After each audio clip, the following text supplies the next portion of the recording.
The lawyer's office smelled of old paper and radiator heat, a scent she would remember for the rest of her life.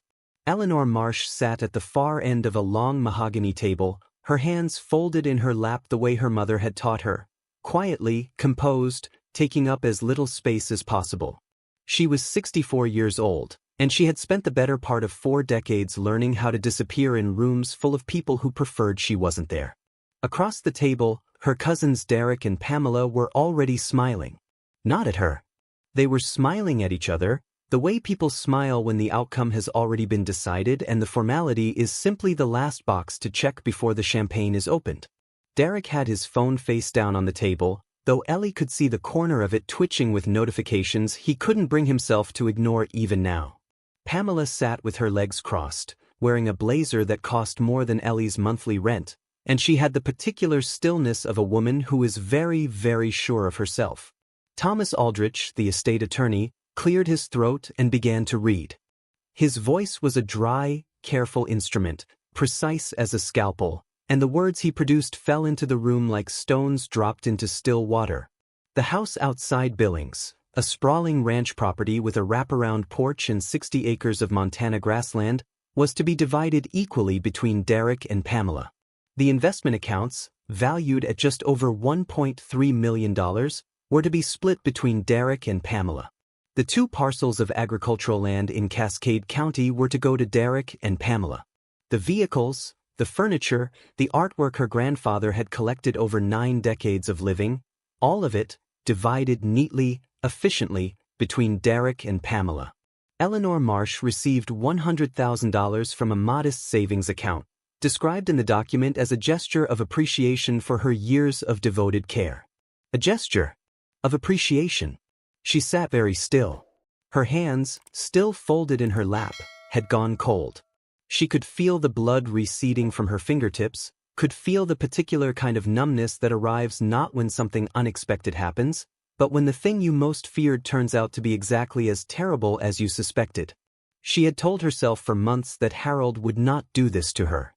She had told herself he loved her, that he saw her, that 40 years of showing up, 40 years of meals prepared and medications managed and nights spent sleeping on a cot outside his door so she would hear him if he fell, that all of that had to mean something to a man like him.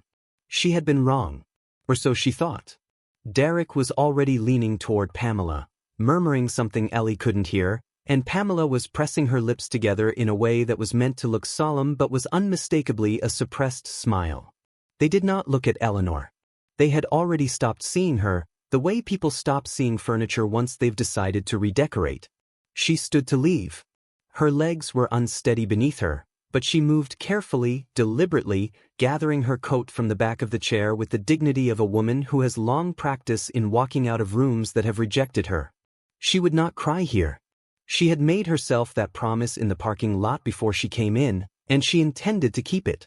She had almost reached the door when Thomas Aldrich said her name. Not loudly. Almost gently. The way you say a name when you are about to deliver news you are not entirely sure the person is ready to receive. She turned. He was standing, which surprised her.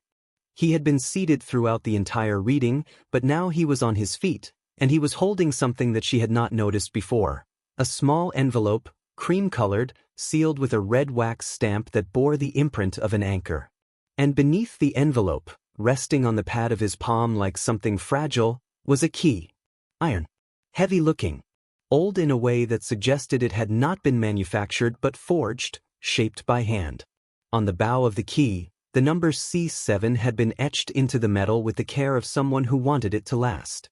Your grandfather left very specific instructions, Aldrich said, and something in his voice had shifted, a warmth underneath the professionalism, a human frequency she hadn't heard from him before.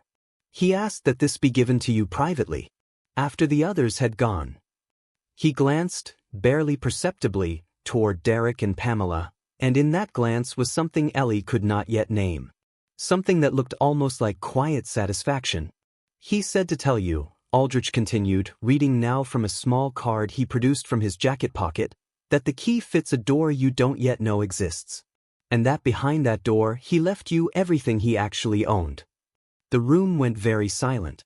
Not the silence of emptiness, but the silence of something enormous pressing in from all sides, waiting to be understood. Ellie took the key. It was heavier than she expected. And cold, the way iron is cold, with a coldness that seems to come from somewhere deeper than temperature. She closed her fingers around it, and she felt, for reasons she could not articulate, that she was holding something her grandfather had held. That his hands had been the last hands to touch this metal before hers. That he had held it the way she was holding it now, tightly, privately, with the knowledge of something no one else in the room was allowed to know. She slipped the key into her coat pocket and walked out into the pale Montana afternoon, and she did not look back at her cousins, and she did not hear what they said as she left, though she could feel them watching her with the mild, puzzled contempt of people who cannot imagine that the woman they just dismissed might be carrying something they will spend the rest of their lives wishing they had. To understand what the key meant, you have to understand who Harold Marsh was. And to understand who Harold Marsh was, you have to go back to the beginning, to a girl of 7 years old standing on the front porch of a house in Billings, Montana, watching a truck pull up the long gravel drive with a man behind the wheel who smelled of pipe tobacco and engine grease and something underneath both of those things that she would later identify as the particular scent of someone who has survived things they will never fully speak of. Harold Marsh had served in the United States Army from 1952 to 1969. He had been stationed in West Germany during the height of the Cold War, working in signals intelligence, a field so obscure and so classified that for most of his adult life, when people asked what he'd done in the service, he simply said communications and changed the subject. He came home from his last posting in 1969 at the age of 41, with 2 daughters, a son, a pension, and a particular quality of quietness that the people who loved him learned to read the way sailors read weather, not by what was present, but by what was withheld. He built his ranch in the years after his return, buying land that nobody else wanted at prices that reflected how little anyone else saw in it.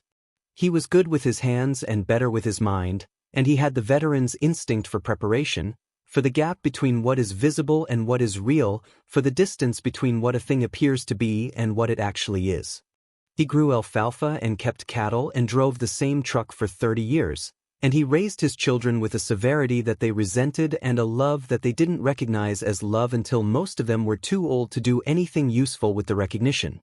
His son, Robert, Derek and Pamela's father, grew up, moved to Denver, made money in commercial real estate, and returned to Montana with the frequency and affection of a man who visits a place he grew up in but no longer needs. His daughters, Eleanor's mother Ruth among them, stayed closer. Ruth had married a schoolteacher named James Marsh, a good man with bad lungs who died of pneumonia when Eleanor was 11, leaving Ruth to raise their daughter in a small house on the edge of town on a teacher's salary and the stubborn belief that dignity was not a luxury but a discipline.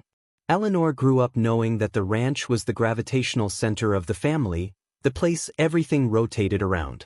She spent her summers there from the time she was old enough to be useful, helping Harold with the fence lines and the kitchen garden and the 10,000 small tasks that accumulate on a working property like sediment.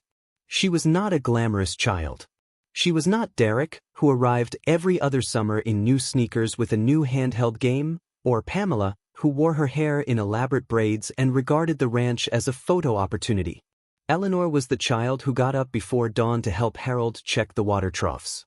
Eleanor was the child who sat beside him in the evenings while he repaired equipment, learning the name of every tool by watching him use it, absorbing his silences and his occasional, extraordinary bursts of storytelling about Germany, about the friends he'd lost, about the particular beauty of a landscape under snow in a country that had once been trying to destroy itself. He called her Ellie Bird. She had no idea why. She never asked. Some things between people do not require explanation. She graduated from the University of Montana with a degree in nursing in 1984 and took a position at a hospital in Billings, and for 20 years she built what most people would call a quiet, ordinary life, an apartment she loved, a small garden, a circle of friends, a work that genuinely mattered to her. She had one long relationship with a man named Paul who was kind but ultimately afraid of commitment, and when that ended she did not collapse but simply reorganized herself around the loss, the way a tree reorganizes its growth around a missing branch. She was 53 when Harold's wife, her grandmother Clara, died of a stroke, and it was after Clara's death that everything shifted. Harold Marsh at 83 was not a diminished man, but he was a changed one. The grief of losing Clara, 58 years of marriage, the longest continuous fact of his life, did something to him that his service and his losses had not done. It opened a door inside him that he had no language to describe and no desire to close. He became, for the first time in Eleanor's memory, openly tender. He called her more. He asked her questions he had never asked before, about her life, her feelings, her dreams that had not yet been realized. And she answered him honestly, more honestly than she had been with anyone in years, because there is something in the sustained attention of a very old person that makes dishonesty feel not just unnecessary but indecent. When the dementia began, slowly at first, in small misfires of memory that could be mistaken for ordinary age, it was Eleanor who recognized it, Eleanor who arranged the evaluations and the medications and the schedule of care that would eventually consume her entire professional and personal life. Derek and Pamela were informed. They expressed concern. They said they would help. Derek sent a check for $10,000 once. Pamela flew in for a long weekend, during which she reorganized the kitchen in a way that made Harold's daily life significantly harder and left before she had to clean up after dinner. Eleanor gave up her apartment in 2019. She moved into the ranch. She converted her nursing skills from a profession into a vocation. Harold's vocation, his care, the daily architecture of keeping a brilliant mind intact in a failing body for as long as was possible and as long as was merciful. She managed his medications across a spreadsheet she updated every morning. She learned to cook the specific foods that soothed his stomach and triggered the memories that made him happy. She read to him in the evenings, history, mostly, and occasionally the poetry of Wilfred Owen, which he had loved since Germany and which sometimes made him cry in a way that seemed to do him good. She held his hand during the nightmares. She sat with him through the long, terrible afternoons when he did not know who she was, when he looked at her with the eyes of a man looking at a stranger in his own house, and she stayed anyway, returning the next morning and the morning after that, because that is what you do when you love someone. You stay. Derek came to the ranch twice in those 4 years. Pamela came once, for Christmas 2021, and spent most of it on the phone with her husband arguing about renovations to their second home in Scottsdale. Harold died on a Tuesday morning in March, his hand in Ellie's hand, the light coming through the east window the way he had always said he loved it, thin and golden and without ceremony. She was with him. She had been with him every day for 4 years, and she was with him at the end, which is the only place that counts. She did not call Derek or Pamela until it was over. She needed those last minutes to be just hers. The will was read 3 weeks later, on a gray Thursday in April, and the details of what happened in that lawyer's office you already know. But what you don't know, what Eleanor didn't know until much later, is the conversation that took place between Derek and Pamela in the parking lot of Thomas Aldrich's building while Eleanor was still inside collecting herself. She would learn the substance of it later, from a source she did not expect. But in that moment, as she stood in the parking lot with the iron key cold in her coat pocket and the April wind cutting across the asphalt with a particular cruelty, she only knew what she had been told and what she had been given. And what she had been told felt like the closing of a door. And what she had been given felt like the beginning of a question she didn't yet know how to ask. The $100,000. The envelope she had not yet opened. She sat in her car for a long time before she drove anywhere. The engine idled. The heat came on slowly and filled the interior with the smell of dust.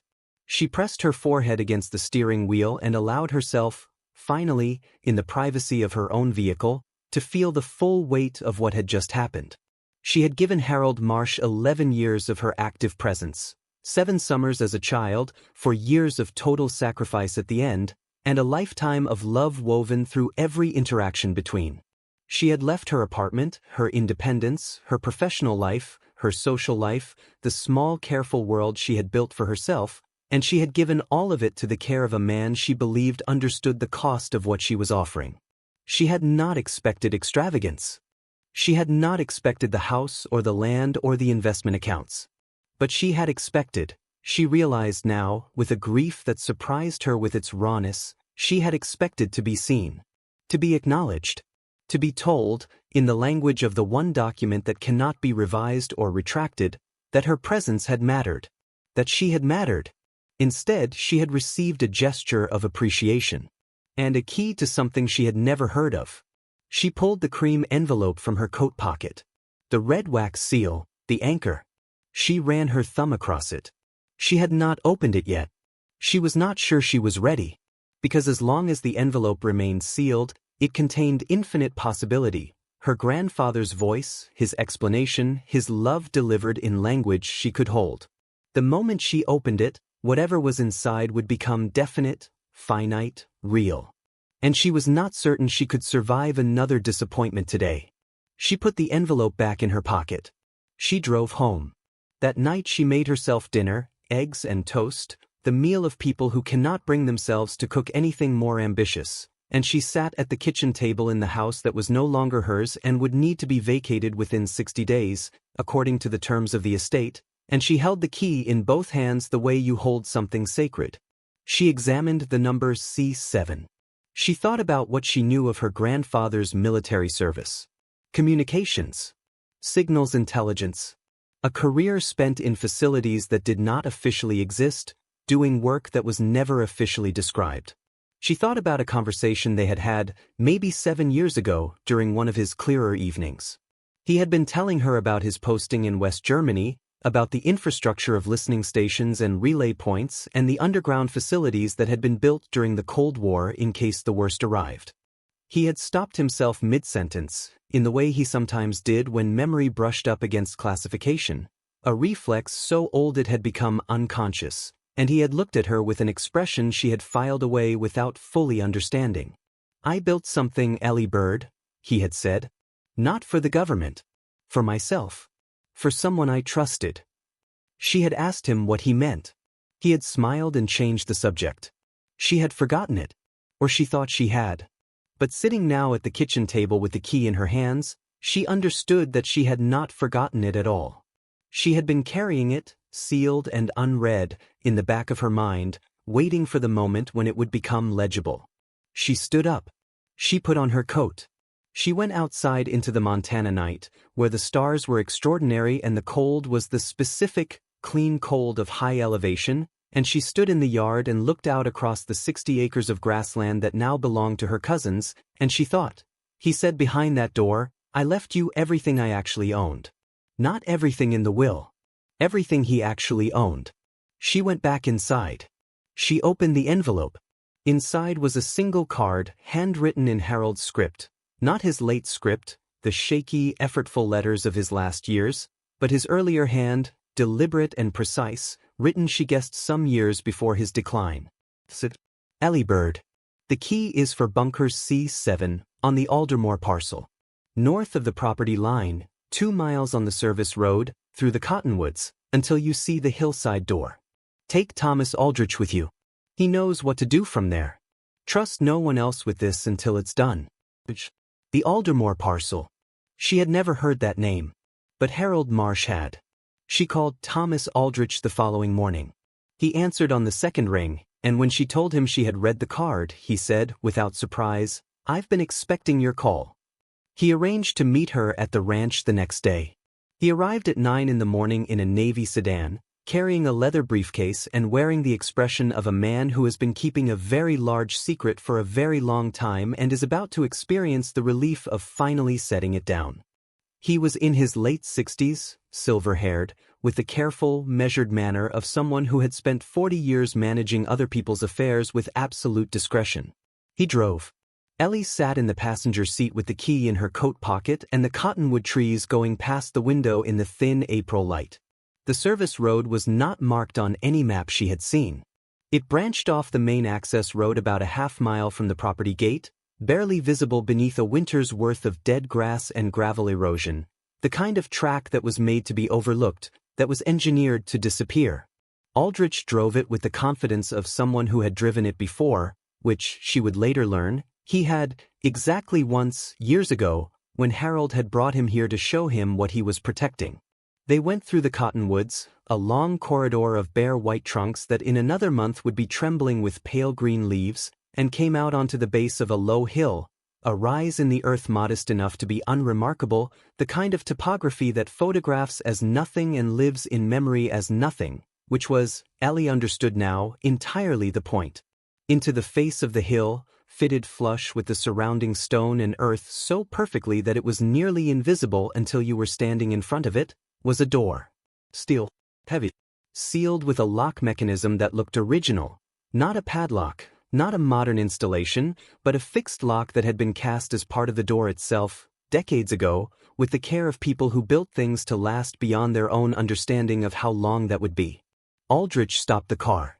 They got out. The air smelled of cold stone and last year's grass and something underneath it all that she could not identify but that registered in some old part of her brain as significant, the way certain places announce themselves before you understand why. She stood before the door for a long moment. The key was in her hand. The number C7 was on the door, stamped into a small plate above the lock. He built this in 1987, Aldrich said, beside her, quietly. He purchased the Aldermore parcel the year before. 214 acres, under a land trust he'd established in your name the year you were born. She turned to look at him. In my name, she repeated. You have been the legal owner of this property since 1961, Aldrich said, and his voice was entirely calm, entirely professional, but there was something underneath it, a warmth, a satisfaction, that she would remember for the rest of her life. Your grandfather placed it in trust for you at birth. He paid the property taxes on it for 63 years. He maintained the structure and its contents. He added to it, over time, as he saw fit. She faced the door again. She put the key in the lock. It turned with a heaviness that felt ceremonial, not because of resistance, but because of meaning, the way certain physical acts carry the weight of everything they represent. The lock disengaged. The door swung open on hinges that had been oiled recently, she noted, Aldrich, perhaps, or someone Aldrich had arranged, and a breath of cool, dry, absolutely still air moved past her face like the exhalation of a room that had been holding its breath for a very long time. She stepped inside. If you need to step away for a moment, you understand. But I want you to know, what Eleanor is about to find behind this door will reframe everything you think you know about this story. Every cruelty, every dismissal, every moment Zoe sat at that kitchen table wondering if Saya mattered. All of it is about to make a different kind of sense. Stay with us. This channel exists for moments exactly like this one. Stories of people who were underestimated, who endured, and who discovered, often in the most unexpected places, that love keeps its promises in what we cannot always predict. If that is the kind of story you need in your life, consider subscribing. We'll still be here when the next one finds you. The bunker was larger than Zoe had expected. The entrance corridor was narrow, perhaps 4 feet wide, lined with corroded steel that had been painted military green in some decades so I couldn't name, but it opened, after about 30 feet, into a mine chamber that was roughly the size of a large living room. The air was cold and tasted of metal and dry stone. The walls were lined with metal serving units, bolted to the concrete, the kind of industrial serving that suggests someone was planning for a significant inventory. Immense lighting activated as they entered, battery backup fluorescence that bought the space in a flat, clinical width. She stopped walking and simply looked. On the serving to her left, rows of FirePro document boxes, each labeled in a handwriting so I recognized immediately as a rose, dated, I cross-referenced with a notation so I not yet understand.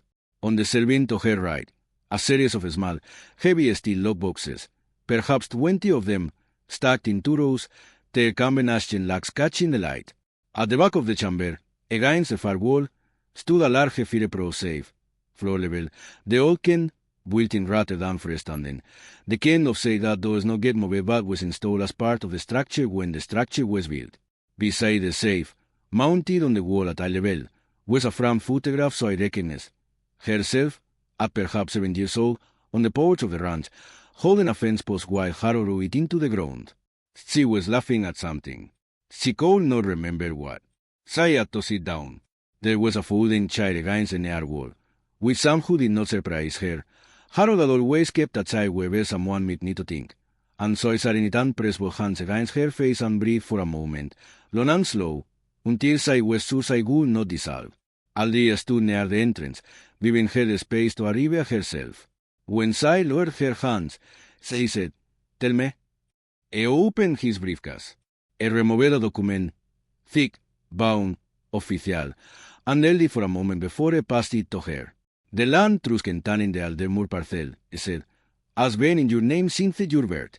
It includes the 214 acres you're standing under, plus 3 additional parcels your grandfather acquired over the following decades, 32 acres in Fairbanks County, 70 acres near Great Falls, and a commercial lot in downtown Vince that has been generating rental income since 2003. The total land value, at current market price, is approximately $1.9 million. Se sterda the document. The words moved and resettled and moved again. The steel lockboxes on the right continued. Kentan American Eagle gold coins, purchases made by your grandfather between 1987 and 2019. There are 480 coins in total. At today's spot price, the value is in the range of $1.4 million. Her hands were trembling. She pressed them flat against her face. The safe Kentan's bonds, United States Treasury bonds, purchased in your name, with maturity dates ranging from this year through 2031. Their combined value at maturity is approximately $840,000. There is also cash, $70,000 in bundle currency, and a collection of personal documents she wished you to have. She could not speak. She was aware of her own breathing, the specific quality of it, shallow, rapid, and so made herself slow it down, made herself draw all the way to the bottom of her lungs, the way she had taught hundreds of patients to breathe when the world had become too large to hold. The total value of the assets held in the Aldermoor Trust, Ali said, with the calm precision of a man delivering a weather forecast, is approximately $4.2 million. None of it was part of the estate. None of it was subject to the will. None of it was available to be claimed, contested, or distributed to anyone but you. A pause. Your grandfather was very careful, he said. He was very deliberate. He had been planning this for a long time. She looked up at him. How long? He established the land trust in 1961, the year you were born. He began adding assets to it in 1987, after his first significant concern about. He was quite specific about this in his instructions to me, about the character of his son's children. The year 1987. Derek had been 10 years. Pamela had been 12. Harold had watched them at family gatherings. I listened to the way they spoke to their parents and to each other and to the people they regarded as beneath them, and they understood something about the future that no one around him had been willing to name. He had not said anything. He had simply built a door, unlocked it, and put the key away for safekeeping, and waited 36 years. He had waited 36 years. So I stood up from the folding chair. She walked to the shelving with the document boxes. She found the one label with her name and a date. Not a recent date, but 2004, when Sai would have been 43, when Sai was still at the hospital, when Harold was still vigorous and sharp and was still far enough away to seem abstract. She opened the box. Inside, beneath a layer of tissue paper folded with the precision of a man who did everything with precision, was a letter, handwritten, many pages. The ink was blue and the hand was his real hand, the steady one, the hand before the tremor and the confusion and the onerosion of fate. So I sat back down in the folding chair and so I read. And Aldrich, understanding what was happening, walked to the entrance of the corridor and stood with his back to her, looking out at the cottonwood trees and the thin April sky, giving her the full privacy of this. The letter began, "My Abir, if you are reading this, then it is over, and I am sorry for that, and I am not sorry, because if you are reading this, then it means it was right about you, that you stopped, that you endured, that you walked into that room and heard what they said and carried yourself out of it with your head up, because that is the only way you know how to walk out of rooms. And you know that because I have been watching you your entire life and you have never once let me down." She had to stop. So I pressed the letter against her chest for a moment, looking at the ceiling of the bunker, the corrugated steel, the walls, the flat fluorescent light, and so I let herself cry. Not the careful, controlled weeping of someone managing their grief in public, but the full, raw, ungoverned kind, the kind that comes from a place of depth has no manners. So I cried for everything so I had given, and for the night that it had been witnessed, and for the 4 years I had spent wandering, in her darkest moments, whether she was invisible, whether her sacrifice was simply being absorbed to the indifference of people who would never think to thank her. She cried because she had been seen. She had been seen all alone. When she could breathe again, she read on. I know what Derek and Pamela will do, I wrote. I have always known. I want you to understand that I am not angry at them. They are what they were taught to be, and their father, my son Robert, taught them to see the world as a competition and other people as obstacles. That is his failure and mine. He was not the father he saw ever been to him. And I am sorry for that, though he cannot undo it now. What he can do is make sure that their understanding of what he owns is incomplete. What he can do is make sure that the things he cares most about protecting are protected by structures they cannot reach. The Aldermoor parcel has been yours since the day you were born. It chose you before you were old enough to choose anything. It chose you because your mother was rude, and rude was the best of what it mattered in this world, and it saw root in you from the moment he laid eyes on you.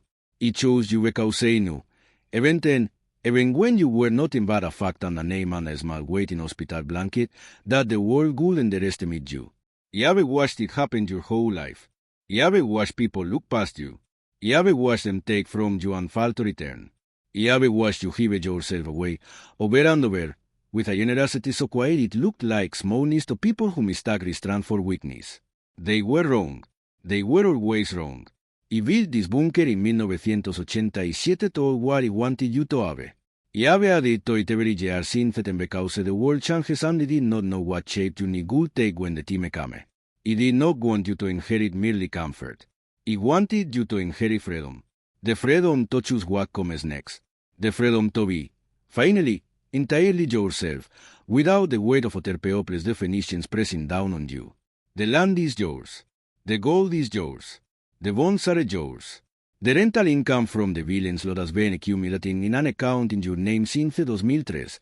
Thomas will give you the details. The ranch itself, the house, the 60 acres. I leave to Derek and Pamela because they will fight over it and say and squander the money, and that is the appropriate inheritance for people who see property as proof of worth. Let them have it. You have the land underneath it. She stopped. So I read that last sentence again. She read it at her time. And then so I laughed. It was not a gentle laugh or a gracious laugh or the kind of laugh that is appropriate for a bunker on a Tuesday morning in April. It was a full, helpless, from the belly laugh, the kind that makes your eyes water and your ribs itch, the kind that is very close to sobbing and very far from it at the same time. So I laughed until Aldria turned around from the entrance and looked at her with an expression of grave professional sympathy that somehow made her laugh harder. You have the land underneath it. Harold Mars, 91 years old, former Signals intelligence officer, keeper of 40 years of secrets, e amade one final, beautiful yoke at the expense of the people who had never wondered what a was thinking. She composed herself. She kept reading. I want to say one more thing, and I want you to hear it plainly, without decoration. You stayed. When staying was hard. When staying cost you things. When staying looked to other people like failure or settling or smallness, you stayed. You stayed with me in the nights when I did not know you. You stayed when it was cruel in my confusion and frightened and not the man you deserve. You stayed because that is the kind of person you are, someone whose love is not contingent on being thanked for it. I did not deserve that. I want you to know that I knew I did not deserve it, and I received it anyway, and it was the greatest gift it was given in the last years of my life. The key opened the door, but then the door was never really about the money, ever. It was about making sure the world knew what you were worth, even if you had told it from the other side. All my love, across whatever distance. Grandpa Harold. She folded the letter. She placed it back in the document box. So sat for a long time in the folding chair in the cold. Stealer of the bunker her grandfather had built for her before Zoe was old enough to read, and so understood, with a completeness that Zoe had never felt about anything before, that she had always been held. Through every year of doubt and loneliness and invisibility, she had been held in the arms of a planned psychontesi, by a man who had been watching over her with the paciencia and the precision that only a man who has spent his life learning to wait for the right moment to a course stand. She stood up. She straightened her coat. She picked up the document Aldrich had given her, the one with her name on it, and so I walked out of the bunker into the April light, and the cottonwoods were very wet and very still, and the sky above Montana was a particular shade of blue that only exists at altitude, and so I breathed it all in, The cold and the light and the smell of the earth waking up, and she felt the thing that comes after grief and after anger and after the long, terrible patience of endurance. She felt free. She did not ruse. That was the thing about Eleanor Marsh that her cousins had always misread as passivity, her refusal to hurry toward outcomes.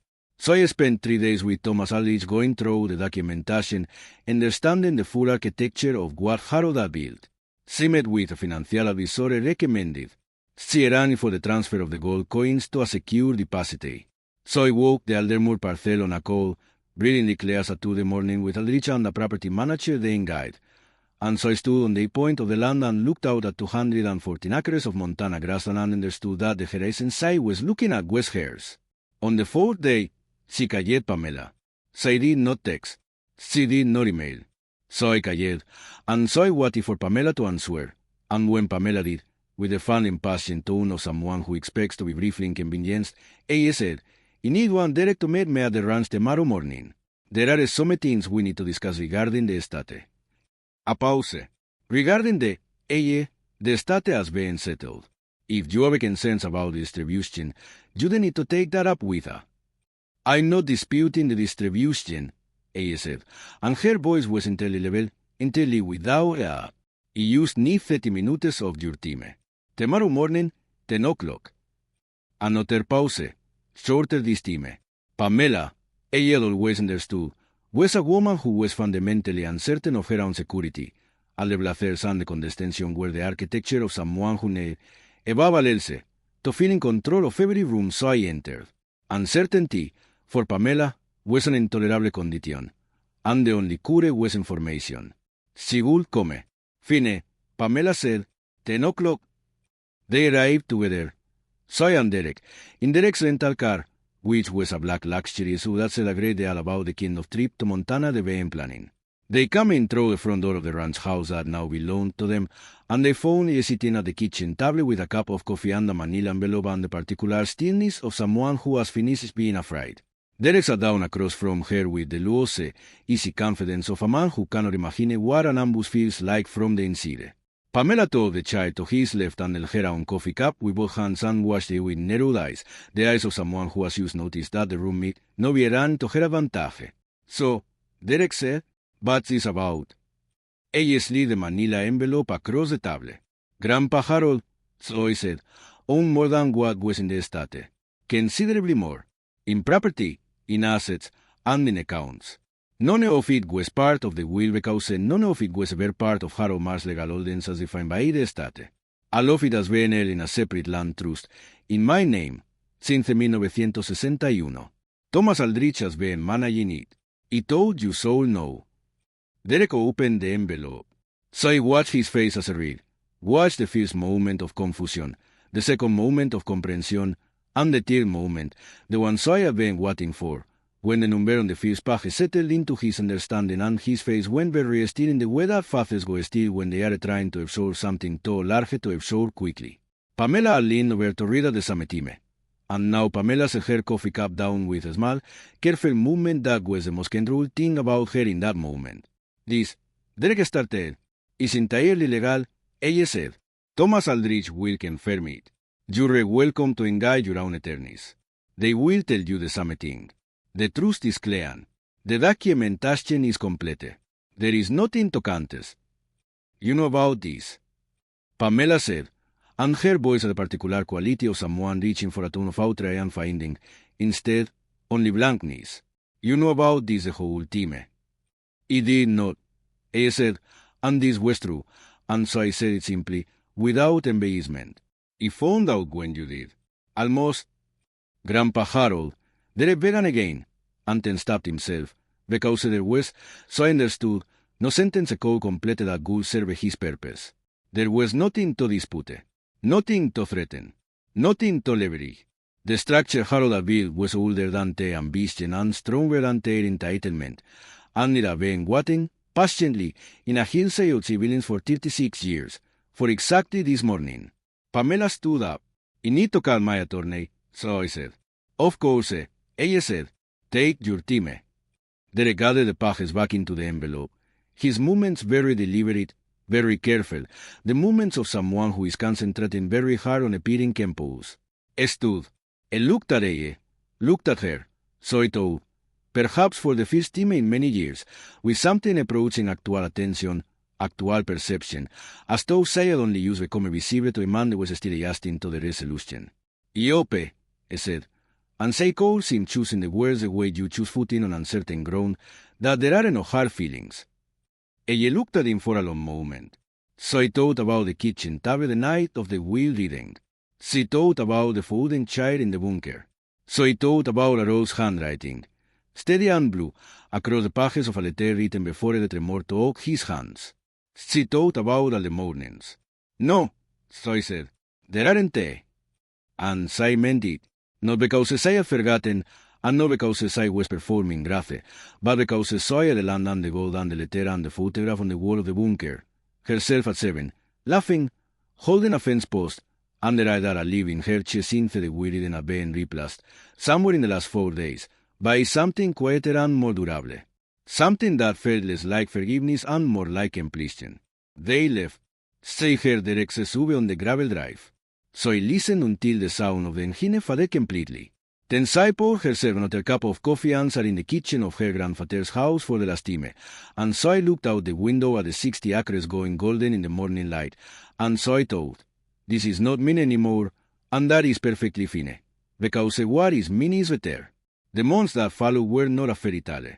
They were something more honest than that, a recalibration, slow and steady and sometimes arduous, of a life that had been oriented around service for so long that Freedom felt, at first, almost incomprehensible. I rented a house in Billings while I made plans. So I met regularly with Aldrich and the financial advisor, a woman named Sandra who had the practical, un sentimental inteligencia that had always responded to in people and who helped her think about the assets not as an inheritance but as a foundation, the base of something, not the thing itself. The commercial lot in Billings, the one that had been generating rental income since 2003, was currently occupied by a small medical supply company on a month-to-month lease. Sandra helped her negotiate that, to a 5-year term and suggested so use the income stream as collateral for a renovation loan on the Aldermoor property itself. The bunker, it turned out, could be converted. I discovered this through a conversation with a structural engineer named Marcus, a quiet man in his 50s who walked the property with her one afternoon and spent 20 minutes in the bunker making notes and then came out and told her, with the careful enthusiasm of someone trying not to oversell an idea they genuinely loved, that the structure was remarkably sound, built, said, to the standards of people who were building for the long term, and that with the right permits and the right design, it could be transformed into almost anything. A studio, a workshop, a community archive, a library. She said it out loud, almost without thinking, and Marcus looked at her and said, yes, exactly. She thought about the evening Zoe had spent reading to Harold. History, Owen, the long, luminous passages of books that had opened doors in both of them, that had given them language for things they could not otherwise speak. She thought about the ranch house and the community surrounding it, the ranching families, the retired veterans, the older residents of the county who had watched Harold march with the particular respect given to men who have carried significant things in significant islands. So I thought about what a library meant man in a place that did not have one. By September, 6 months after the will reading, the conversion was underway. Marcus crew widened the entrance corridor, reinforced the ventilation, installed proper lighting, and began the work of transforming the main chamber from a storyboard into a reading room. So I commissioned serving from a local woodworker, a young man named Cody who worked in the clamping and whose respect for the space was visible in every joint cut. She began, quietly, to solicit donations, books, yes, but also time, expertise, connection. So I found that people, when invited into a project that is clearly built for love rather than profit, respond with a generosity that is one of the more quietly astonishing facts about human nature. The first person to donate books was Harold's nearest neighbor, a woman of 72 named Dorothy Crane, who saw at average door one September morning with 3 cardboard boxes of hardcovers and the information that Harold had told her about the bunker 12 years ago. I described it as the thing he was most proud of in his life. This private era meant for his severe, this door had built and locked and been protecting for longer than most people protect anything. I thought about you all the time, Dorothy said, standing in the doorway with her eyes full of books, looking at you with a frank, unnurie praser of a woman who was in a great deal and trusts her own observations. You have to know that. I was very proud of you. I stood there on her doorstep in the September morning and received it fully, without deflection, without the reflex toward minimizing that had been her habit for so much of her life. Say let it land. Say let it be true. Would you like to see it? So I asked. The reading room? It's not finished yet, but you can see what it's becoming, punto. Dorothy smiled. It owed you the neveras. So I thinks about beginnings now, in the way that people who have survived something significant develop the habit of thinking about the nature of things. So I thinks about the difference between an ending that is truly and an ending that is only a threshold. A door you do not yet know exists, requiring a key you do not yet know you are holding. So I walked into Thomas Aldrich's office on a gray Thursday in April, believing that the story of her life with Harold Mars was finished, that the chapter had been closed, the meaning fixed, the account settled. So I believed that Sai was, in the language of that mahogany table and that legal document, a gesture of appreciation, a small figure in the margin of a larger story. And she walked out of that office carrying in her coat pocket the proof that Sai had never been a marginal figure, that Sai had never been a gesture, that the man who knew her best had been working, for 36 years, on a different narrative entirely, one in which Sai was not the footnote but the inheritance itself, the thing most worth protecting, the thing that had spent his most careful and sustained effort on, long after everyone else stopped paying attention to what it was doing. And why? What looked like neglect was architecture. What looked like dismissal was misdirection. What looked like an ending was a last sealed room in a structure built entirely for her. So I walks the Aldermoor parcel sometimes, early in the morning, when the light is still deciding what color it wants to be and the grass holds the cold of the night in its roots and there smells of distance and beginning. She walks to the hillside, and so I stand before the door. It stands open now, most days, because so I has made a place where doors open rather than close, and so I places her hand on the collar frame of it, and so I feels her there, in the deliberate weight of the metal, in the patient intelligence of the structure, in the specific quality of the stillness inside. I built this for her before she was old enough to know she would need it. I lacked it, I wanted, and when the time came, when the room was full of people deciding what Zoe was worth, when the key had been pressed into her hand, when Zoe had walked out into the April wind with nothing left to lose, the door had been there. It had always been there. The key opens a door you don't yet know exists. Zoe understands now that this is true of more than bunkers and land truths and Iron Keys foiled in 1987. It is true of everything that is built in love and left for the right moment. It is true of every sacrifice that looks like smallness from the outside and is, from the inside, a form of precision.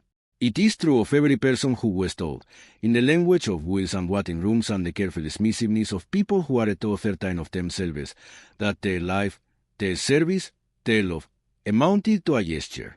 It is not true. It was never true. The things you build in love do not disappear when the room decides to ignore them. They what? They all.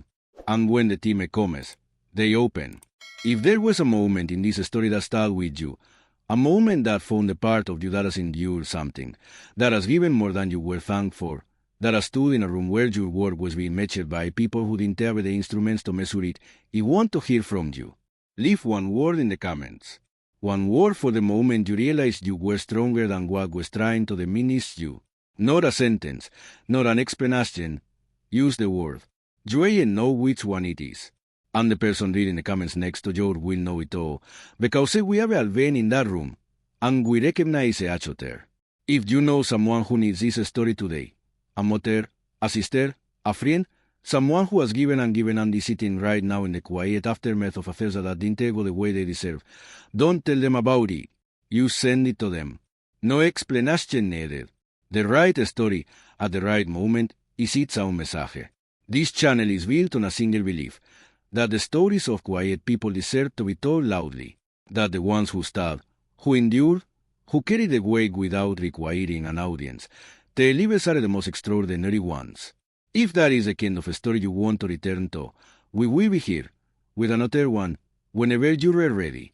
Every ending here is a door, and we always are aquí.